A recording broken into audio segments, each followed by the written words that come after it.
প্রথমে সোজা করে আমি একটি দাগ কাটবো, তারপরে আমি ক্যাপিটালের ডি আঁকবো।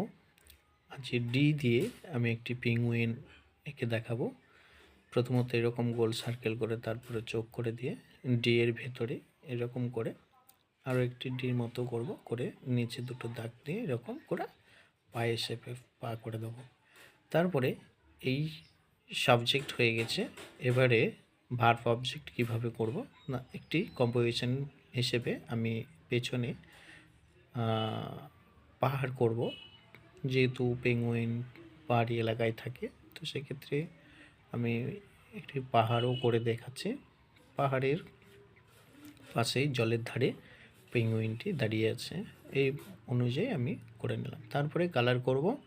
প্রথমত যেহেতু সূর্য ডুবছে সেই অবস্থায় একটা কালার চাপাচ্ছি বিকেলের টাইমে, তো সেক্ষেত্রে আমি ইয়েলো অরেঞ্জ কালার মিশিয়ে আকাশটা কমপ্লিট করে নিলাম। পাহাড়ের কালারটাও সেম, এবারে আমি ভায়োলেট কালারটা আর স্কাই কালারটা দিয়ে আমি উপরের অংশটুকু পাহাড়ের বেশ কিছু জায়গার যেগুলো শ্যাডো পড়ছে সেই অংশগুলো কালার দিচ্ছি, আর বাকিটা জল দিয়ে আমি টেনে লাইট করে দিচ্ছি।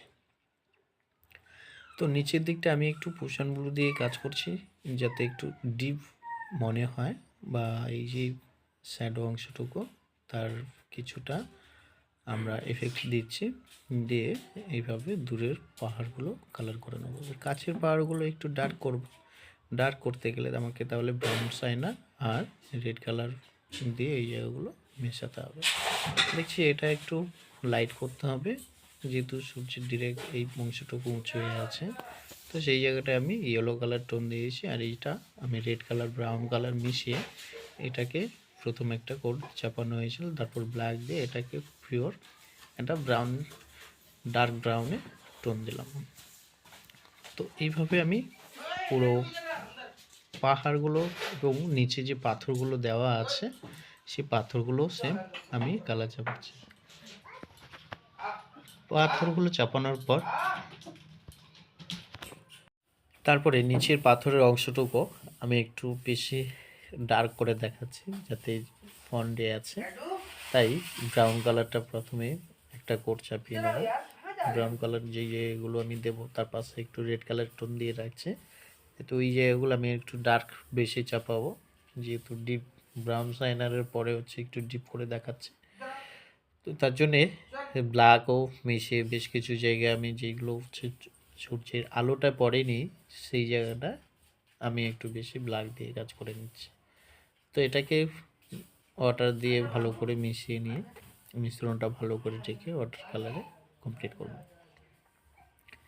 এবারে যাই আমি কোন কোন জায়গাগুলো একটু ডিপ করছি দেখা যাচ্ছে, আমি পরিষ্কারভাবে আপনাদের দেখানোর জন্য আমি কালারগুলো করছি। তো এইগুলো হয়ে যাওয়ার পর আমি পেঙ্গুইনের এই অংশটুকু ইয়েলো কালার দিয়ে করব। ইয়েলো কালারের পর এটাকে লাইট করে নেব, জল দিয়ে মিশিয়ে টেনে নেব, আর এটাকে ব্ল্যাক করব। দেখছি হালকা করে ব্ল্যাকটা বাড়তে শুরু করছে, তখন ওটাকে ধরে রাখার জন্য আমি একটা ডার্ক চাপিয়ে নিয়েছি। উপরের অংশটুকু সেই, যেহেতু এইটা মাথাটা কালো থাকে, তো আমি ওটাও কালো দিয়ে চাপিয়ে নিয়েছি। এটাকে লাইটেড মনে হচ্ছে, আমি আবার একটু ডার্ক কালারটা দিয়ে ডিরেক্ট চাপিয়েছি। এইভাবে মাথার অংশটুকু পুরোটা চাপিয়ে নেব। মাথার অংশটুকু এই একইভাবে চাপিয়ে নেওয়ার পর আমি এটাকে এই যে অংশটুকু ছিল ডানার দিকে, সেটাকেও আমি একটু ডার্ক দিয়ে এটাকে মিশিয়ে নেব। দেখতে পেঙ্গুইনটা অনেকটাই ভালো লাগবে আপনাদের।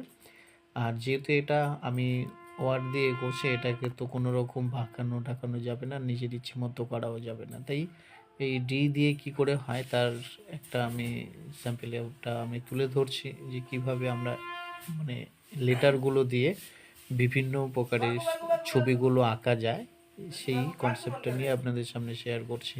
তো বন্ধুরা, এই বিষয়ে আপনাদের যদি ভালো লাগে বা এরকম কেউ শিখতে চায়, তো সঙ্গে সঙ্গে এটা আপনাদের বাড়ির সবার সঙ্গে শেয়ার করবেন, ছোট বড় সবার সঙ্গে। ভালো লাগলে লাইক, কমেন্ট অ্যান্ড শেয়ার অবশ্যই করবেন। আর আমাদের সঙ্গে জুড়ে থাকার জন্য আমাদের ফলো বাটনটি একটু টিপে রাখবেন। তো এই আমাদের ছবিটুকু কোন কোন জায়গাগুলো একটু ডার্ক চাপিয়ে ছবিটুকু আরও সুন্দর করতে হয় সেই জায়গাগুলো আমি ধরে করে দেখাচ্ছি।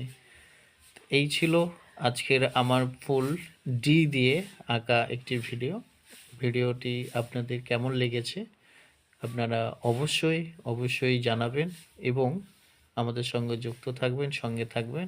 বলুন বন্ধুরা কেমন হয়েছে? টাটা, বাই, দেখা হবে অন্য কোনো ভিডিও নিয়ে।